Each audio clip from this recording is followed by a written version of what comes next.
కురుక్షేత్ర యుద్ధం. కురుక్షేత్ర యుద్ధభూమిలో 7వ రోజున విరాటుడితో యుద్ధం చేస్తున్న ద్రోణుడు ముందు విరాటుడి సారథిని గుర్రాలను చంపాడు.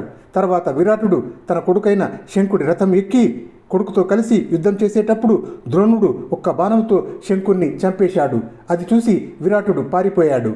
అలాగే శిఖండితో యుద్ధం చేస్తూ అశ్వత్థామ అతని సారథిని గుర్రాలను చంపాడు. అప్పుడు శిఖండి కత్తి తీసుకొని ఎంతో నేర్పుగా అశ్వత్థామ తనపై ప్రయోగించే బాణాలు అన్నింటినీ ధ్వంసం చేయసాగాడు.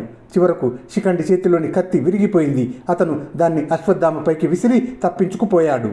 అలంబుసుడితో సాత్యకి అద్భుతంగా పోరాడాడు. రాక్షసుడైన అలంబుసుడు మాయా యుద్ధాన్ని ఆరంభించేసరికి సాత్యకి అర్జునుడు తనకిచ్చిన ఐంద్రాస్త్రాన్ని ప్రయోగించాడు. అలంబుసుడు తీవ్రంగా గాయపడి పారిపోయాడు.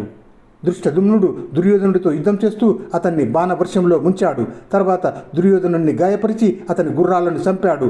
దుర్యోధనుడు కత్తి తీసుకొని రథం నుంచి దిగి దృష్టదుమ్నుడి మీదికి వచ్చాడు. ఇంతలో శకుని వచ్చి దుర్యోధనుడిని తన రథంలో ఎక్కించుకొని తీసుకుపోయాడు. భీముడితో యుద్ధం చేసిన కృతవర్మ భీముణ్ణి గాయపరిచి తాను గాయపడి తన గుర్రాలను పోగొట్టుకొని తన బావ అయిన వృషకుడి రథం ఎక్కాడు.